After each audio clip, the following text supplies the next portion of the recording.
Nagari Maninjau merupakan salah satu nagari yang terdapat dalam Kecamatan Tanjung Raya, Kabupaten Agam, Provinsi Sumatera Barat. Nagari yang terkenal dengan danaunya, yakni Danau Maninjau ini, juga melahirkan para tokoh-tokoh agama Islam yang berpengaruh pada perkembangan Islam di Sumatera Barat dan bahkan di tingkat nasional. Sebut saja Buya Hamka, salah seorang pahlawan nasional berdarah Minang asli yang berasal dari Maninjau. Beliau memiliki pengaruh dalam perkembangan Islam di Indonesia, yang mana beliau dipercaya menjadi Menteri Agama dan Ketua MUI pertama. Memiliki ilmu yang dalam tentang agama Islam, serta kepedulian terhadap pendidikan agama generasi penerus di Nagari Maninjau. Beliau pun berencana untuk mendirikan sebuah kutubkhanah atau perpustakaan. Namun saat pertemuan dengan Presiden Soeharto, rencana pembentukan perpustakaan dialihkan dengan membangun sebuah pondok pesantren.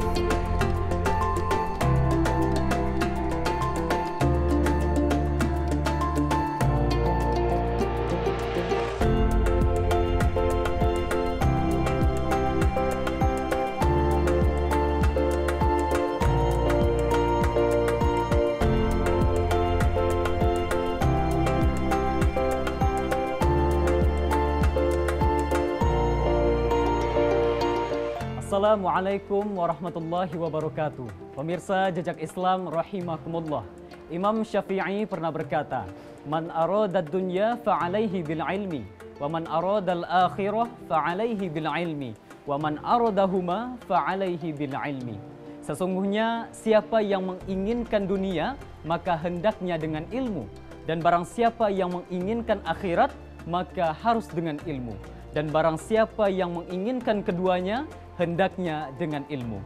Pemirsa, penyebaran ajaran Islam di ranah Minang tak terlepas dari peran penting ulama dan tokoh-tokoh terdahulu. Salah satu ulama masyhur yakni Buya Hamka yang menyebarkan ajaran Islam melalui bidang pendidikan.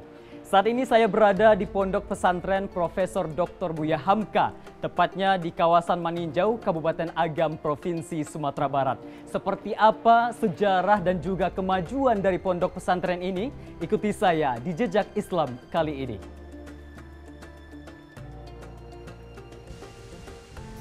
Anjuran serta akad dari Bapak Kepala Negara Soeharto itu diberikan kepada Buya Hamka untuk mendirikan pondok pesantren.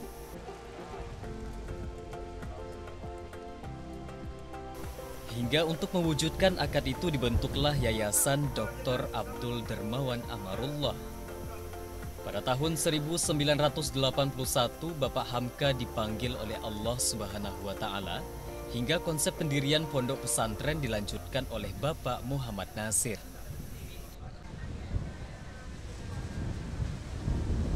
Sejarah berdiri pondok pesantren Profesor Dr. Hamka ini didirikan atas ide dan prakarsa dari Buya Hamka sendiri.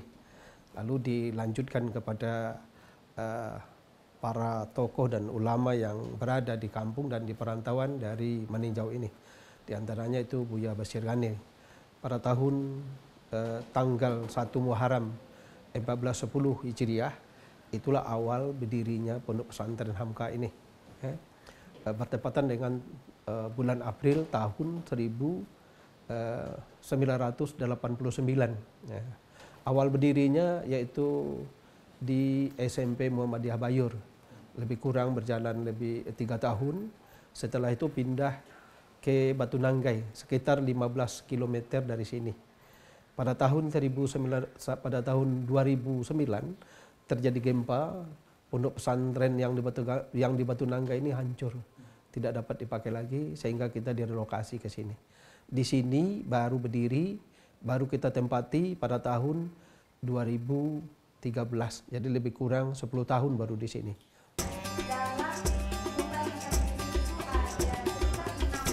Pondok Pesantren Hamka memiliki program-program yang berfokus dalam mengembangkan karakter pada diri santri.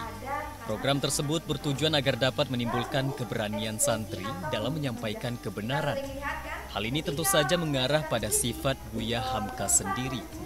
Sistem pengajaran lewat asrama diharapkan santri menerima pendidikan agama melalui sistem pengajian atau madrasah yang sepenuhnya berada di bawah kedaulatan dari Ustadz.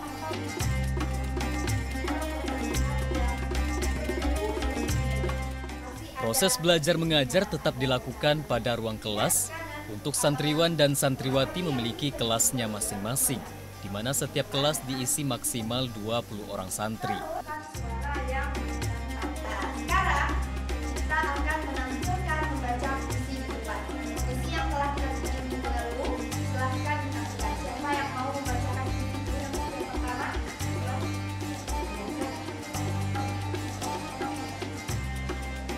Assalamualaikum warahmatullahi wabarakatuh. Waalaikumsalam warahmatullahi wabarakatuh. Baiklah, saya akan menampilkan sebuah puisi yang telah kita karang minggu lalu. Kebesaran Tuhan. Di tengah berlumurnya dosa, di tengah setumpuk masalah hidup, di tengah gesang hatiku, di tengah perbuatan dosa yang... Mata pelajaran yang diajarkan pada pondok ini meliputi mata pelajaran umum dan ilmu agama. Seperti yang kita ketahui, mata pelajaran umum terdiri dari matematika, bahasa Indonesia, bahasa Inggris, PKN, IPA, IPS, sejarah, keterampilan, TIK, olahraga, dan kesenian. Sedangkan mata pelajaran untuk ilmu agama seperti Quran hadis, akidah akhlak, fikih, bahasa Arab, dan lain-lain. Rahmat dan kasih sayangmu, itu semua kebesaranmu. Entah kapan ajal akan menjemputku. Baiklah, sekian dari saya. Assalamualaikum warahmatullahi wabarakatuh.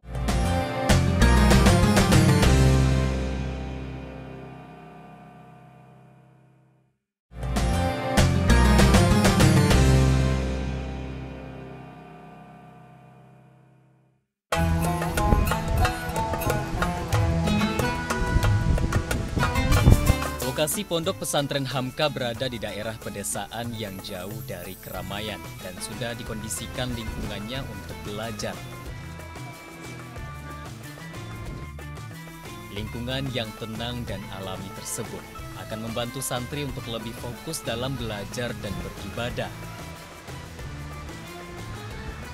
Selain itu, lingkungan yang kondusif juga akan membantu santri untuk menghindari hal-hal yang tidak baik dan memperkuat nilai-nilai positif yang ditanamkan di dalam diri santri. Program yang ada di pondok pesantren kita ini, pertama, pondok pesantren kita ini lebih kepada penekanan karakter santri. Jadi pembentukan karakter, keberanian.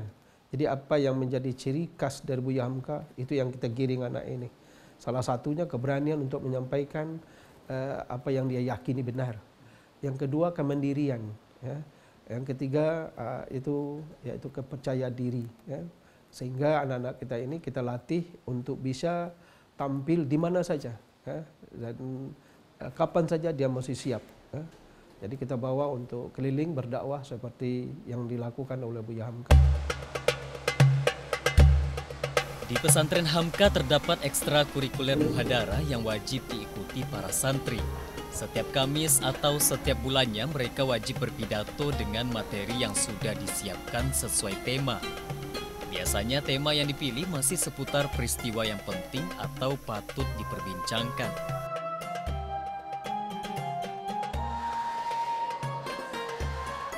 Kegiatan ini bertujuan untuk melatih mental santri dengan berbicara di depan santri-santri lain. Harapannya mereka bisa berbicara di depan khalayak yang lebih luas tanpa merasa gugup, grogi, dan dengan kepercayaan diri yang tinggi.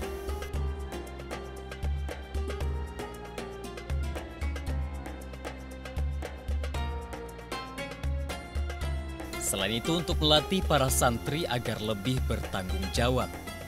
Dengan begitu, mereka akan mengerti tentang pekerjaan dan amanah yang harus dijalani, sehingga dapat melakukan tugas yang diberikan sebaik mungkin.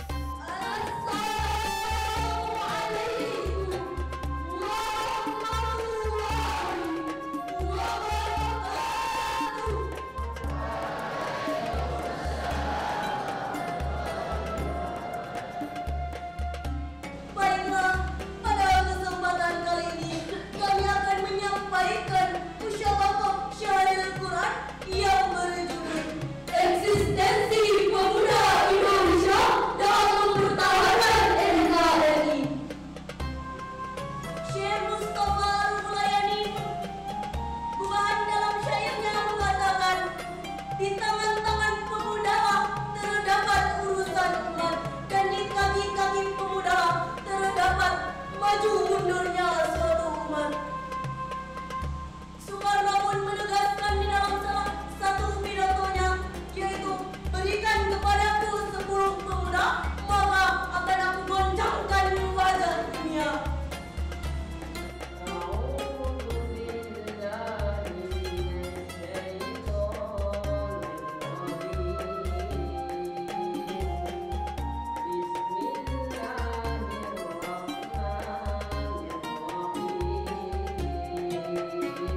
Masyaallah muslimin wal muslimat rahimakumullah. Inna salatu sakinatun nafsi wa taharatu ruhi wa madhabu alaqati haqiqati bainal makhluqin wal khaliq. Ad-dha'if wal qawi wal faqir wal ghina. والناس سيكون في أصدق أحوالهم وأزكى أوقاتهم. يمكن هذا مني شكرا كثيرا على اهتمامكم. عفوا على خطئي. أخير الكلام السلام عليكم ورحمة الله وبركاته. All of us must be the leader. Even our prophet have ever said to us, "Kullukum ra'in." All of you are the leader. So even if we are not a leader in a country, we are a leader in a family. If we are not a leader in a family, we are a leader for ourselves, our own self.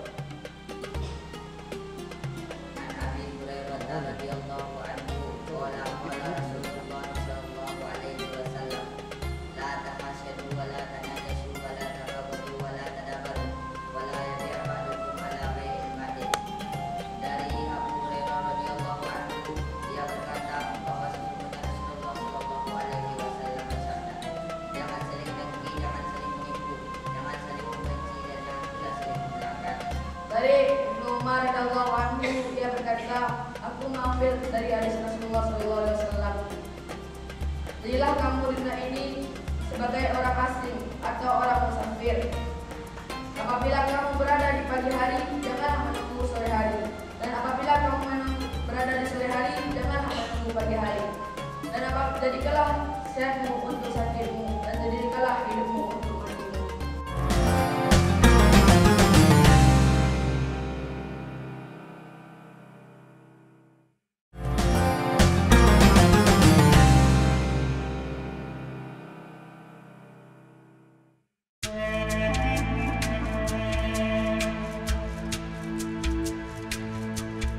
Sesuai dengan namanya, pesantren merupakan tempat belajar para santri untuk mendalami ilmu agama dan ilmu-ilmu lainnya. Di pesantren modern, santri akan lebih banyak mendapatkan pelajaran Al-Quran, hadis, bahasa Arab, sejarah Islam, tauhid, dan lain sebagainya. Selain itu dapat melatih jiwa mandiri, disiplin, dan berbagi sejak dini.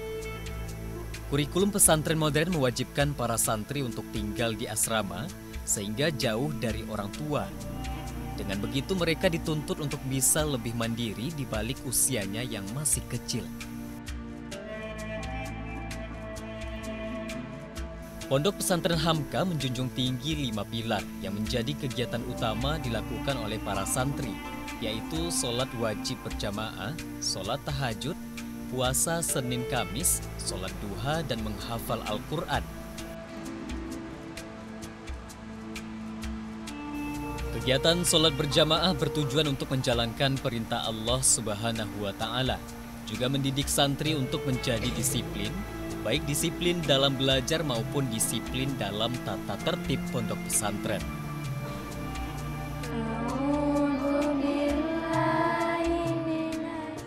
Setelah melaksanakan sholat wajib berjamaah, para santri juga melanjutkan dengan kegiatan tahfiz secara berkelompok yang dimonitoring oleh ustadz.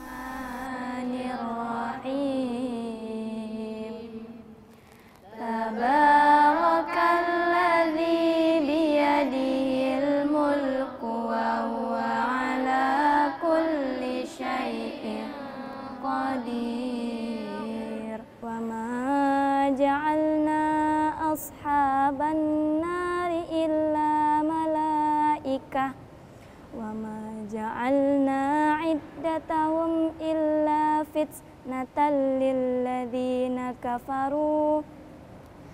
kafaru liyastaykinal kitab wa yazdadal ladzina amanu imanan wa la yartabal ladzina utul kitab wal mu'minuna waliyaqulal ladzina fi qulubihim maradu wal kafiruna madza aradallahu bihadza mathala. Tidak hanya itu, para santri juga dapat menyetor hafalan mereka yang disimak oleh ustadz. Sehingga mereka dapat mencicil hafalan mereka hingga target hafalan mereka tercapai atau lebih.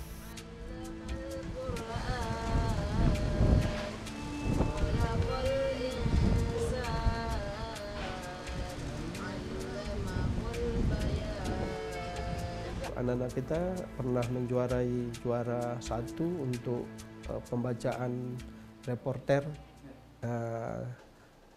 bahasa Inggris, kalau saya tak silap. Sudah tuh ekstrakurikuler atau Pak Suci, kita sudah mewakili dan sampai ke tingkat nasional, mewakili Sumatera Barat. Selain kegiatan belajar mengajar, di Pondok Pesantren Hamka para santri diberi bekal ilmu untuk dapat berkebun. Di Ponpes ini disediakan lahan yang terletak di depan asrama santriwan dan santriwati. Untuk perlengkapan berkebun telah difasilitasi oleh Ponpes sehingga para santri dapat memulai bercocok tanam.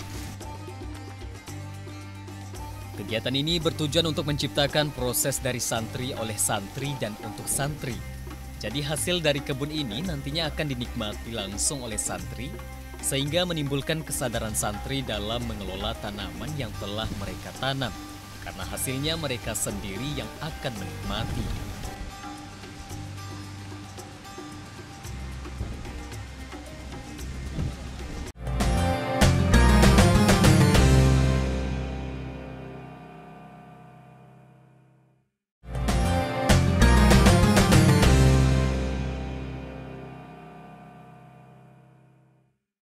Jabat, hormat, 3 salam tabat siji. Pondok pesantren merupakan suatu institusi budaya yang juga menanamkan kemampuan dan keterampilan spiritual dan keterampilan ekstra untuk menyeimbangkan kognisi dan kemampuan diri kepada para santri. Salah satunya adalah pencaksilat.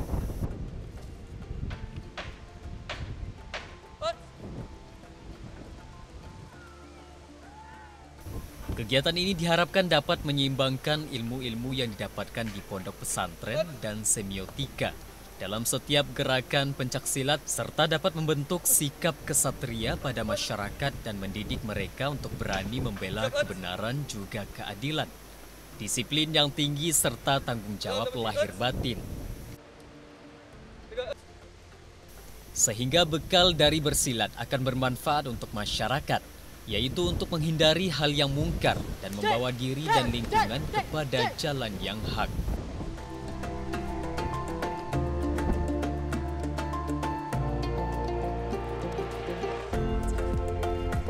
Karena lokasi kita banyak tempat bermain dan luas, maka ekstrakurikuler kita alhamdulillah hampir seluruhnya bisa kita lakukan.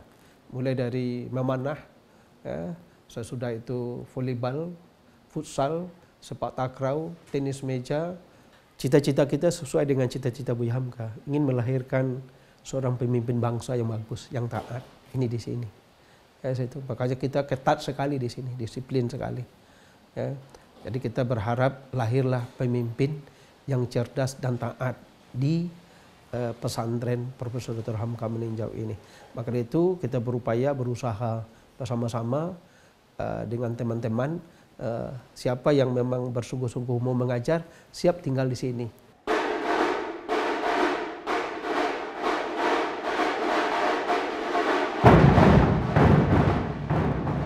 Penerapan nilai-nilai agama di pondok pesantren tidaklah cukup jika tidak diiringi dengan penanaman nilai budaya yang ada di daerah pondok pesantren berada.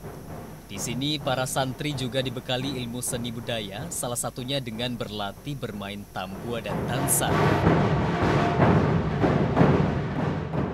Kegiatan ini juga bertujuan agar para santri mencintai kesenian tradisional dari ranah Minang, melanjutkan atau mewarisi dan mengembangkan kesenian tambua dan dansa.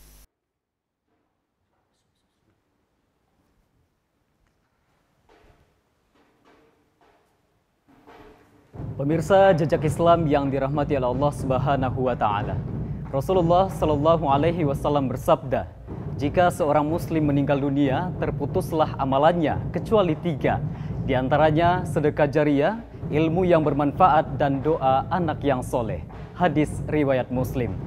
Berdirinya Pondok Pesantren Profesor Dr. Buya Hamka menjadi bukti pesatnya penyebaran ajaran Islam, terutama di Kabupaten Agam Provinsi Sumatera Barat, sekaligus menjadi amal jariah dan ilmu yang bermanfaat dari sosok ulama masyhur Profesor Dr. Buya Hamka. Billahi taufik wal hidayah. Wassalamualaikum warahmatullahi wabarakatuh.